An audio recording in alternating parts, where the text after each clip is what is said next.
우리 다 함께 일어나셔서 말씀 봉독하도록 하겠습니다. 말씀은 마가복음 8장 34, 35절 2절인데 한 목소리로 함께 봉독하도록 하겠습니다. 함께 읽습니다. 무리와 제자들을 불러 이르시되 누구든지 나를 따라오려거든 자기를 부인하고 자기 십자가를 지고 나를 따를 것이니라. 누구든지 자기의 목숨을 구원하고자 하면 잃을 것이요 누구든지 나와 복음을 위하여 자기 목숨을 잃으면 구원하리라. 아멘. 자리에 앉으십시오. 하나님 말씀입니다. 하나님 말씀이 우리 가운데 역동적으로 움직이고 일하신다 이런 표현을 합니다. 그건 뭐냐면 하나님 말씀 가운데 마음이 반응해서 마음이 움직이면 행동이 변하는 모습들이 있습니다. 신앙생활하는 가운데 하나님께서 원하시는 모습이 있다면 그런 모습입니다. 그래서 우리가 자기 생각들이 있어요. 자기 주관들이 다 있습니다. 그거 없는 사람 세상의 눈으로 봤을 때 줏대 없다, 생각 없다, 미련하다, 바보 같다 뭐 이런 표현들을 합니다. 그런데 하나님께서는 그 내 내면의 가장 중심의 나의 모습을 건드리기를 원하십니다. 오늘 자기 부인의 길이라는 제목을 가지고 말씀을 드리는데 성도님들은 예수님을 아십니까? 이 질문을 머리에 한번 집어넣어 보시고 스스로 한번 물어보십시오. 나는 예수님을 안다, 모른다. 나는 예수님을 누구로 하는가? 이따 뒤에 중간에 나오겠지만, 자, 그러면 오늘 우리 성도님들이 알만한 사람 한번 보여드리겠습니다. 화면을 혹시 자 보셨나요? 누군지 아십니까? 자, 한마디로 누구라고 얘기할 거예요? 누구예요?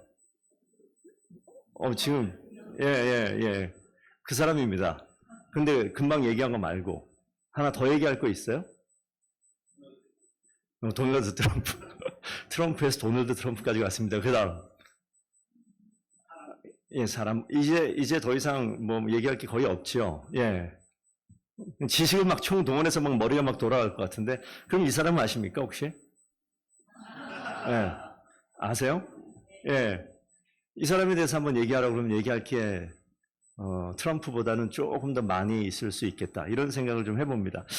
왜 그럴까? 혹시 아세요? 라고 물어보게 되어지면, 너 저 사람 알아?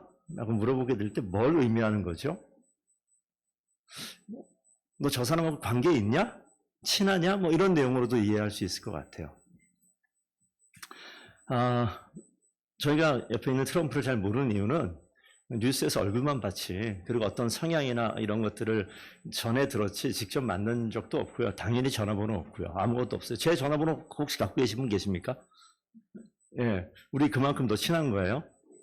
성도님들 가끔 보니까 전화번호도 없이 카톡만 있으신 분들이 있는데 부끄러운 거 아닙니다. 물어보세요. 그래서 전화번호 필요가 없겠지만 그래도 물어보시고. 자, 제가 이 얘기를 하는 내용이 뭐냐면 정확한 답변이 나오려면 그 관계가 좀 더 가까워야 되고 친밀하면 보다 정확한 어떤 내용이 나올 것 같습니다. 오늘 성경 본문에 보시게 되면 예수님이 비슷한 질문을 하시는 거예요. 뭐라고 질문하시냐면 사람들이 나를 누구라 하느냐라고 이렇게 물어보는 장면이 있습니다. 오늘 본문에 다 읽지 않았지만 본문 앞뒤로 보면 그런 내용이 나오는데 예수님께서 대뜸 제자들을 불러놓고 제자들에게 이 유대인들 이 주변의 사람들이 나를 누구라고 하느냐 이렇게 물어봅니다. 그러니까 뭐라고 얘기하죠? 더러는 세례요한이 부활했다 이야기도 하고 더러는 엘리야라고 얘기도 하고 더러는 선지자 중에 하나라고 얘기합니다. 누구 얘기입니까? 본인 얘기가 아니라 남들 이야기예요. 남들 이야기를 전해서 예수님께 하는 이야기입니다. 예수님이 쭉 듣고 있다가 뭐라고 말씀하죠? 그러면 너희는 나를 누구라 하느냐?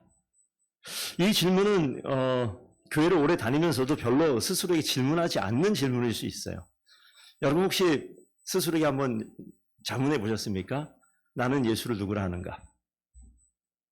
오늘 그 질문 한번 좀 머물러서 생각해 봤으면 좋겠습니다. 여러분은 예수님을 누구라 하십니까? 예수님이요, 우리 할머니가 믿는 그 하나님이요, 우리 아버지가 섬기는 그 하나님이요. 당신 말이에요, 당신. 당신에게 예수님 누굽니까? 이 질문이 지금 오늘 말씀 가운데 핵심이 나오는 부분이에요. 근데 예수님께서 제자를 물어봤더니 다른 이야기는 안 나오는데 제자 중에 한 사람이 손을 딱 들죠. 그 사람이 베드로였고 베드로가 뭐라고 얘기하냐면 마가복음에서는 주는 그리스도이십니다 라고 이야기합니다. 주는 그리스도이시다.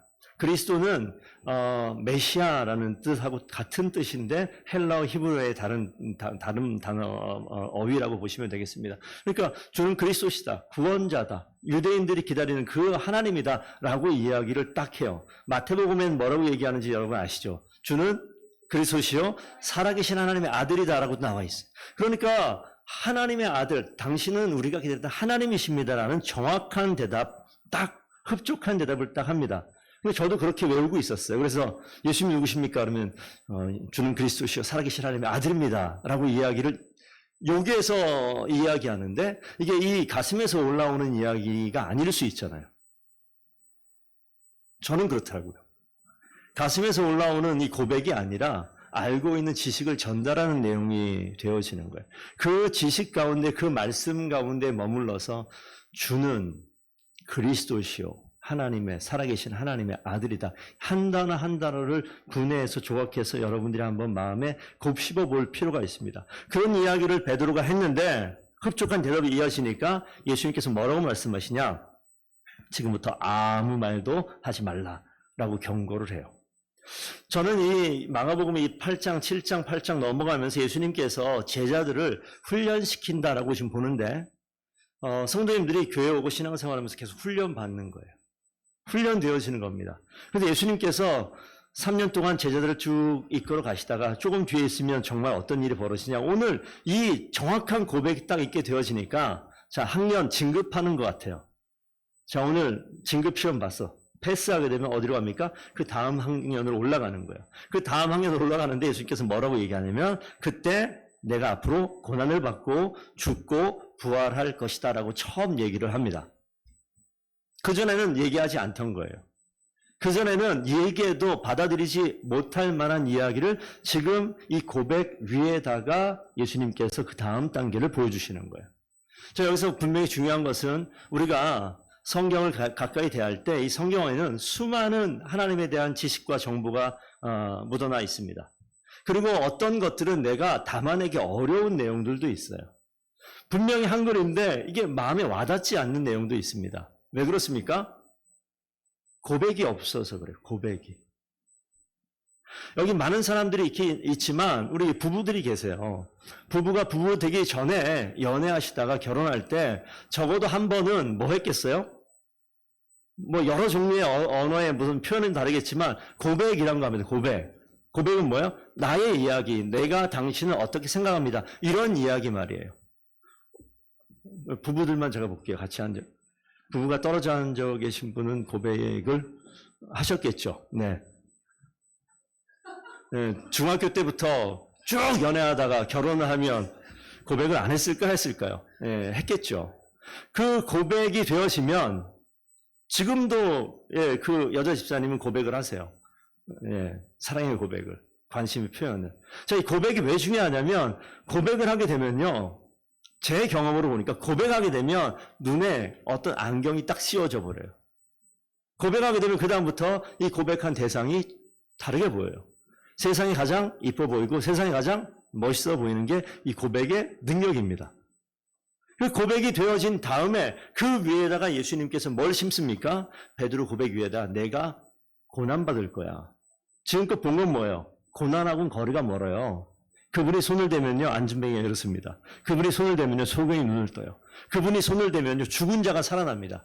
그런 하나님의 놀라운 능력을 보고 마음속에 어떤 일이 생겼을까요? 어떤 마음이 생겼을까요? 여러분 신앙생활 하시는데 교회를 1년 12달 한 번도 안 빠지고 교회를 나왔더니 여러분 인생 가운데 큰 상상하지 못할 변화가 나타났어요. 여러분 어떠세요?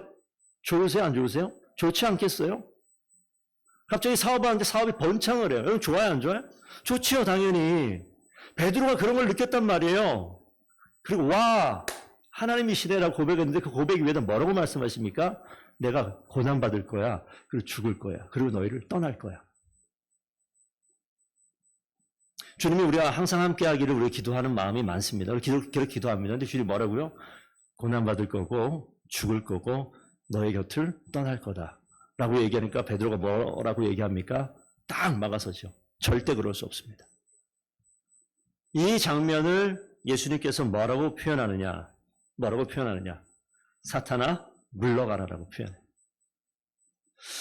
여러분, 우리와 상관없이 주님은 주님의 길을 만들어 오셨고 그 길을 갑니다. 우리는 인생 살다가 주님 가시는 길에 주님을 만나서 그 길에 딱 주님 만난 어떤 지점이 있어요. 어떤 사람은 10대 때 만나고 어떤 사람은 20대, 어떤 사람은 30대, 40대, 50대. 주님을 만나는 시기는 다 다르지만 모두가 주님을 만납니다.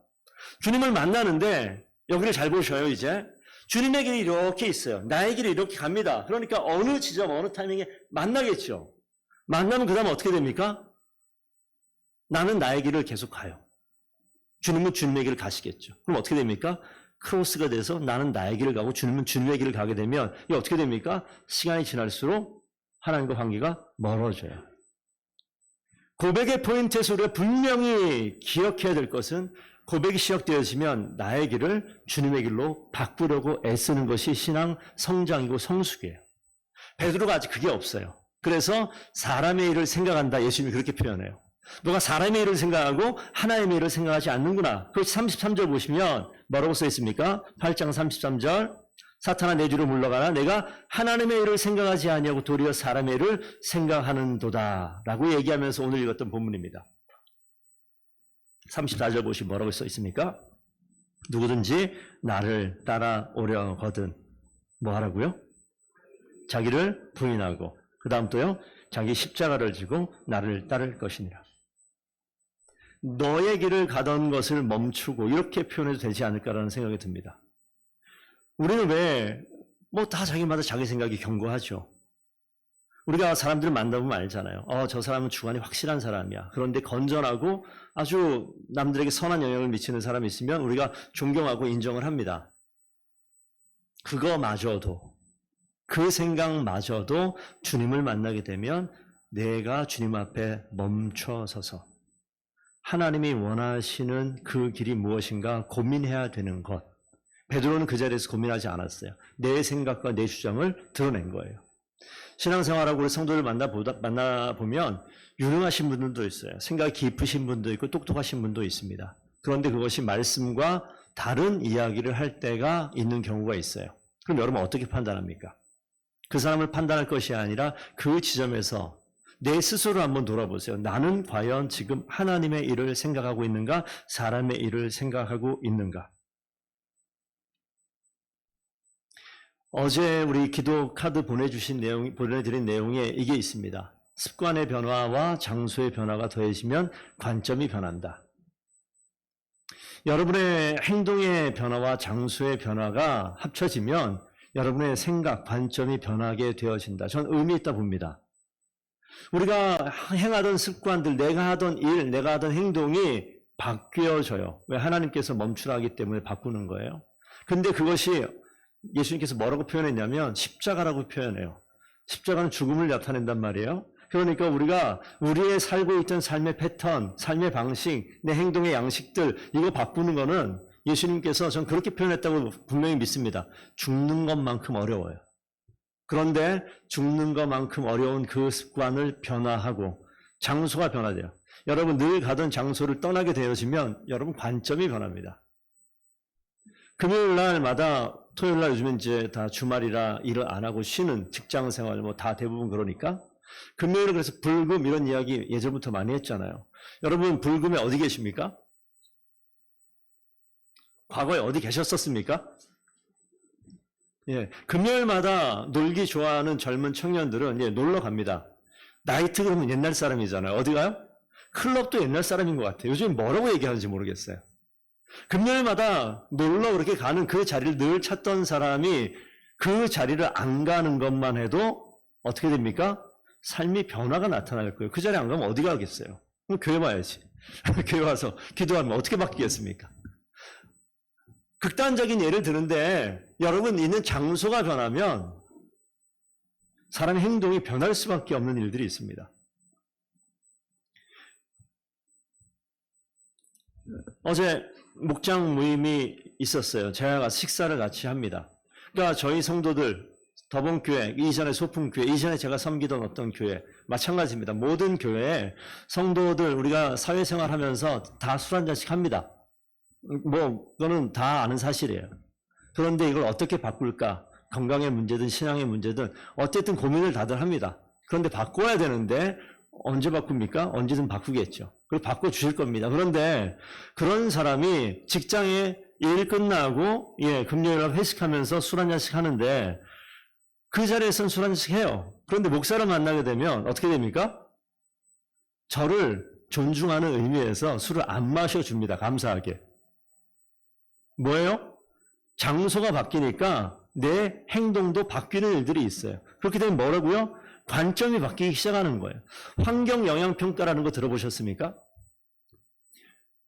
서울에 용산에 미군 부대가 있어서 평택으로 옮겨갔어요. 옮겨가게 되면서 그 땅을 뭔가 개발을 해야 되는데 그 땅이 어떤 상태인가 하다 보니까 땅이 기름으로 범벅되어 있는 그런 일들이 있었습니다. 환경영향평가하면 그런 것들이 나오는 거예요. 서울에 난지도라고 있습니다. 난지도라는 단어를 아시는 분들은 좀, 그죠? 오래되신 분들인데, 쓰레기 매립장이에요. 쓰레기를 쫙 싸가지고 이것이 어떻게 산처럼 될 만큼, 그 쓰레기 매립장이 지금 공원으로 바뀌었단 말이에요. 여러분 집을 짓는다면, 여러분 쓰레기 매립장 위에 집을 지으시겠습니까? 아니면 산자락 밑에 깨끗한 땅에 집을 지으시겠습니까? 선택. 1번 쓰레기 매립장, 2번 산자락 밑에 산뷰가 있는. 자, 손가락 한번 표시해 주십시오. 하나, 둘, 셋. 2번이 뭐였었죠? 산. 이거를 1번이라고 이야기하는 사람은 모르면 갈 수 있어요. 심지어 건물도 그런데 그 땅 위에다가 생물을 심으면 어떨까요? 여름을 먹는 상추나 텃밭을 쓰레기 매립장 위에, 기름밭 위에다가 그렇게 하는 사람이 있어요? 모르니까 하지, 알면 안 합니다. 그 땅 위에 서 있게 되어지면 그 위에 있는 게 악한 영향을 받아요. 죽음의 길로 간다고요. 이 장소의 변화라는 거 똑같습니다. 우리가 일상을 이렇게 살면서 영적인 삶의 모습에 대해서 무관심해요. 어디에 있느냐에 따라 가지고 우리는 아주 악한 영향을 받을 수밖에 없어요. 근데 지금 베드로가 어디 있습니까? 이 세상이라는 땅 위에 있어요. 그러니까 베드로의 생각은 모든 사람이 상식적으로 베드로의 생각에 동의하지, 베드로 너 미쳤냐? 예수님 그냥 죽게 내버려둬. 이렇게 얘기할 사람은 아무도 없어요. 그게 이 세상의 여론이고 이 세상의 생각입니다. 그런데 예수님께서 그 생각을 멈추게 하잖아요. 사단아 물러가라 라고 이야기하지 않습니까? 그 터 위에 있으면요, 그 생각 위에 있으면 하나님 못 따라갑니다. 예수님 섬기지 못해요. 고백하지 못합니다. 그 고백이 변질되어져 버립니다. 그렇기 때문에 예수님께서 바꿔나가시죠. 그래서 이 일이 목숨을 버리는 것만큼 힘든 일이에요. 자기 부인은요, 십자가를 지는 죽음의 길을 가는 것만큼 힘든 일인 것을 알게 되니까 제가 이 말씀을 이야기하면서도 성도들에게 약간 패턴이 바뀌었어요. 어렸을 때, 좀 더 젊었을 때 학생들이나 청년들 데리고 설교할 때는 팩트를 이야기하고 순종해라 라고 강하게 명령을 했는데 내 말이 먹히느냐? 먹히지 않더라고요. 도전은 줄지 모르겠지만 유효기간이 아주 짧아요. 하루도 안 가요. 저 문 밖에 나가면 끝나는 이런 일들을 많이 봅니다. 어떻게 해요? 바꿨습니다. 하나님께서 그 영혼을 불쌍히 여기주셔서 그 마음밭을 주님께서 바꿔주세요. 이 사건이 뭐냐면 주님께서 십자가를 지신 이유가 왜 굳이 고난당하고 죽음의 길을 가느냐? 이 마음밭이 안 변해요. 내 의지로 못 바꾸는 게 인간의 본성입니다. 아무리 애를 써보십시오. 한 달 동안 담배를 끊었다. 그 다음에 한 까치만 입에 물면 다시 또 다른 6개월이 시작되어지는 게 우리의 모습이에요. 한 번 잠깐 참았다가 다시 돌아가는 게 우리 인간의 이 죄된 본성이 그렇습니다. 여러분이 잘못된 게 아니라 사람은 다 그래요.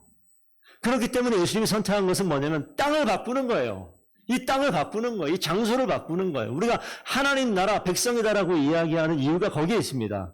하나님 나라 땅 위에 우리가 거할 때 하나님께서 베푸르신 은혜를 거기서부터 그 양분을 끌어당길 수 있는 원리가 그 가운데 있어요. 이전에 예배 자리에 와 있지 않습니까? 그래서 우리가 이 하나님의 터 위에서 생명의 말씀을 공급받을 때 이것이 우리가 일주일을 살아갈 수 있는 양분이 되어지는 거예요. 양식이 되어지는 거예요. 그러면 일주일 한 번 몰아서 이거 모아가지고 일주일 써먹습니까? 이게 어리석은 거라고요. 이거는요, 사실 하루치. 그럼 내일은요, 또 다른 양식을 구해야죠. 하나님께서 출애굽할 때 이스라엘 백성에게 만나를 부어주시는데 매일 딱 하루치만 주세요. 주기도문을 할 때 우리가 뭐가 있습니까? 일용할 양식이라고 얘기합니다. 하나님 우리 1년치 대박나게 해주세요. 아니요, 하나님 1년치가 아니라 하루 양식 주는 거예요. 욕심을 내서 더 가져오면 어떻게 됩니까? 그 다음날 다 썩어 없어지는 겁니다. 그 욕심이 그 가운데 들어가는 것은 이 땅의 생각으로, 이 땅의 방법으로 거기에 심기 때문에 다 상해버리는 것이죠. 그렇기 때문에 십자가의 죽음은요, 그러지 못한 우리를 그런 자리로 바꾸는 거예요. 완전히 바꾸는 거예요. 십자가는 어떤 거냐면 자기를 끝까지, 밑바닥까지 자기를 낮추는 겁니다. 그걸 신학적인 용어로 자기 비하라고 해요. 그 비하의 끝이 뭐냐면 죽음이에요. 죽는 데까지 복종하셨다. 예수님께서 왜 죽습니까? 우리가 죽어야 되는데 예수님께서 왜 죽습니까? 우리가 죽으라고 해서 죽습니까? 우리가? 봤잖아요. 내가 증인이잖아요. 죽으라고 죽어요? 안 죽어요. 그래서 그분이 대신 죽는 거예요. 그리고 어찌 보면 신앙생활은 일종의 무임승차 같아요. 주님이 행하신 일 위에 올라타는 거예요. 이것이 고백입니다. 하나님, 내가 그렇지 못한 인간인데 주님께서 나를 그렇게 구원해 주시기 위해서 이 길을 가셨군요. 죽음의 길을 가셨군요. 그러니 내가 하나님, 이제 내 인생을 내 생각이 아니라 주님의 생각에 나를 올려놓습니다. 그래서 주님이 가라 하면 가는 거예요. 주님이 멈추면 멈추는 거예요. 그러니까 완전히 이건 뭡니까? 내 생각을 버려버리는 거예요. 그래서 진짜 하나님의 자녀가 된다는 것은 내 생각을 완전히 내려놓고 주님께 올려가는 거예요. 근데 내 안에서는 계속 움직이죠. 뭐가 움직입니까? 예, 사람의 일과 사람의 생각과 나의 경험과 나의 상식과 내가 가지고 있었던 올바르고 정직하고 의로운 이 모든 것들이 계속해서 작동하는 거예요. 이 안에서. 근데 어디에 올려요? 이 위에 올려놓으면. 그 위에 올라타고 있으면. 요즘은 기차를 안 탑니다만 제가 친척들이 경상도 쪽에 계셔서 기차를 한때 많이 탔어요. 어렸을 때. 기차에 타면요. 거기에서 열심히 뛰어다녀도 난 어디로 갑니까? 부산으로 가는 거예요. 아무리 열량 기차를 앞에서 뒤까지 막 뛰어다녀도 나는 자유롭게 움직이는 것 같지만 나는 어디로 가고 있어요? 목적지로 가고 있어요. 하나님 앞에 나를 맡긴다는 것은 동일합니다. 내가 죄 가운데 왔다 갔다 하는 것 같아도 주님께 온전히 맡겨놓으면 저는 목적지로 가는 거예요. 그래서 하나님이 행하신 일들을 분명히 기억하고 그 길을 가는 거죠. 예수님의 길은요. 그래서 뭐 어떤 길이냐? 자기를 부인하는 길이에요. 우리 예수를 닮는다라고 얘기하면 주님께서 죽기까지 복종하시는 자기 부인의 일들을 행하셨던 것처럼 우리가 그렇지 못하지만 그렇게 해보려고 애를 쓰는 거예요. 그때 우리가 세상과 다른 사람들의 모양이 나타나기 때문에 그것을 그리스도의 향기라고 이야기합니다. 우리가 세상 사람과 똑같이 살아가면 그게 무슨 향기예요? 그게 무슨 매력이 있어요? 그게 무슨 궁금함이 있어요? 나는 그런 거라면 너보다 훨씬 더 잘해. 이런 사람이 더 있죠. 시험을 보면 내가 아무리 성적을 잘 받아도 여러분 전국 1등 해본 적 있으세요? 전국 1등? 대한민국 전국 1등? 저 해봤을 것 같아요? 뭐 당연히 못 해봤죠. 우리가 아무리 해도 항상 그 위에 있어요. 항상 그 위에. 내가 아무리 잘나도 항상 그 위에 있습니다. 고백할 수 있어야 돼요. 그러니 우리는 겸손하셔야 됩니다. 가장 겸손하셔야 돼요. 그때 하나님께서 하나님의 일을 행하시는 거죠. 그러니까 예수님의 길을 간다. 자기 부인의 길을 가는 거예요. 하나님의 일에 복종하는 겁니다. 그래서 어리석고 바보 같고 야 이게 그게 말이 되냐라고 생각이 되어지는 성도님이 이 자리에 계시다면 기도하셔요. 하나님, 이 생각이 안 바뀝니다. 이 생각이 안 바뀝니다. 어떻게 해야 됩니까? 이 정도 기도하세요. 하나님 바꿔주실 줄로 믿습니다. 바꾸려면요, 관점이 바뀌려면요, 습관이 바꿔요. 하나님 바꿔주실 줄로 믿습니다. 한번 더 바꿔보세요. 그리고 오늘 금요일날 또 놀러 가는 거예요. 또 술 한잔 하는 거예요. 옆에 이쁜 자매님들 끼고. 그러고 변한다고요? 그러고 기도하면 된다고요? 하나님 강력하시잖아요. 한번 해보세요. 내가 이렇게까지 할 테니까. 그렇게 하는 사람도 있어서 제가 말씀드리는 거예요. 하나님 바꾸십니다. 오래 걸리겠죠. 한 90쯤 돼서. 주님께서 왜 그 완벽한 고백 앞에 고난의 길을 이야기하고 죽음의 길을 이야기하고 이 땅을 떠나갈 것을 이야기했을까요? 이 땅을 살면서 여러분은 어떤 항변을 가지고 주님 앞에 서 계십니까? 변하지 않는 여러분의 습관과 행동은 무엇이 있습니까? 주님 앞에 내 행동을 바꾸고 하나님, 내가 주님의 행하실 일들을 알기에 내가 작은 열심이지만 순종하고 내 행동을 변화시켜 보겠습니다. 내가 서 있는 장소를 바꿔보겠습니다. 하나님께서 우리 관점을 완전히 바꾸셔서 하나님의 행하실 일들을 반드시 행하시는 놀라운 역사를 행하십니다. 그것이 제자들의 삶의 변화예요. 예수님 떠나가시고 난 다음에 제자들은 엄청난 삶의 변화가 나타납니다. 여러분 이 말씀 한번 읽어볼까요? 준비 시작. 이 음란하고 죄 많은 세대에서 나와 내 말을 부끄러워하면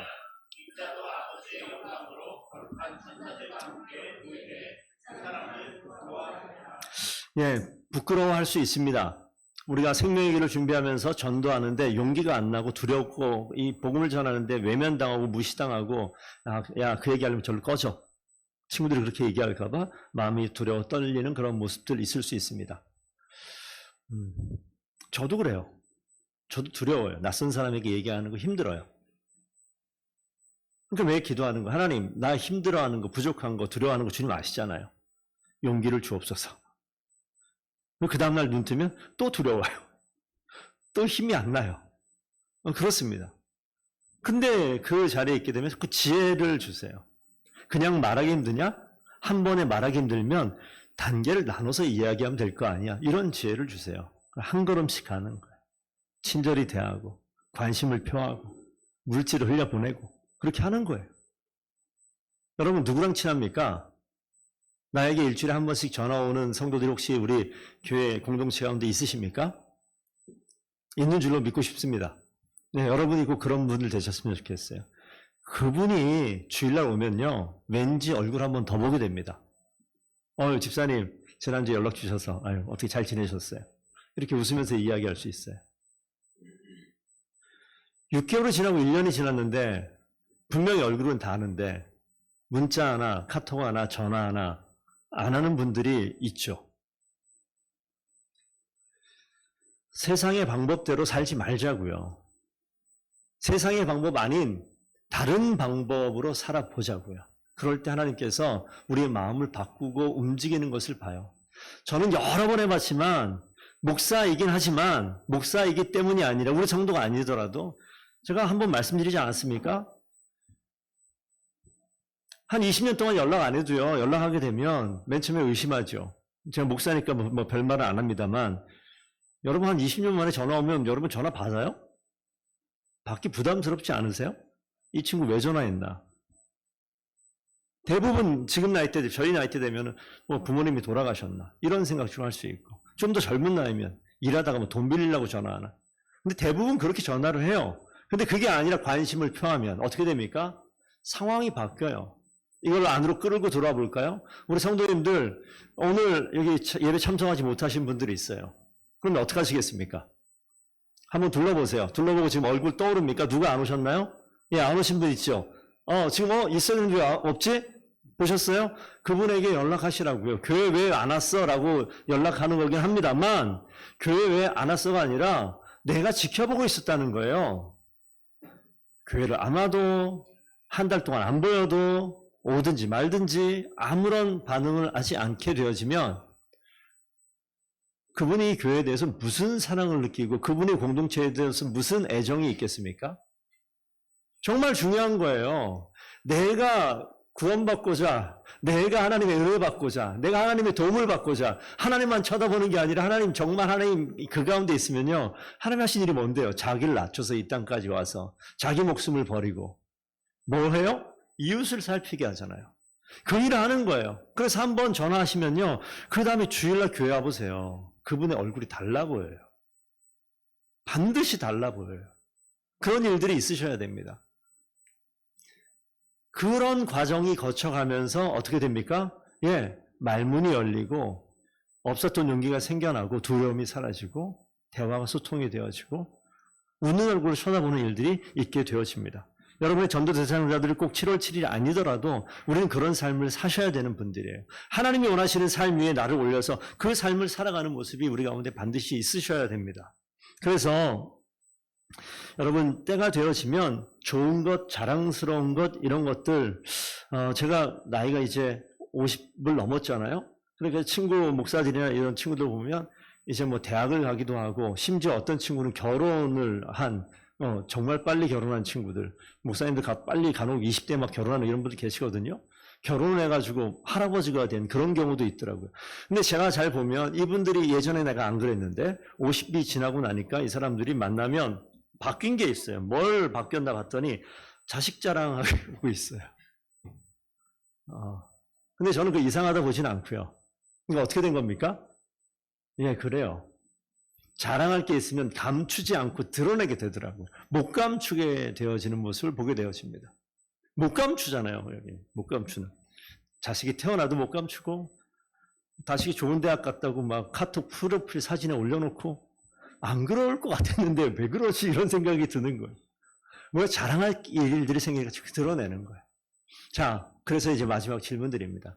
여러분에게 자랑할 많은 것들이 있는데, 과연 여러분에게 예수 그리스도는 자랑거리입니까? 아니면 숨길 이유입니까? 이걸 한번 여쭤보고 싶었어요.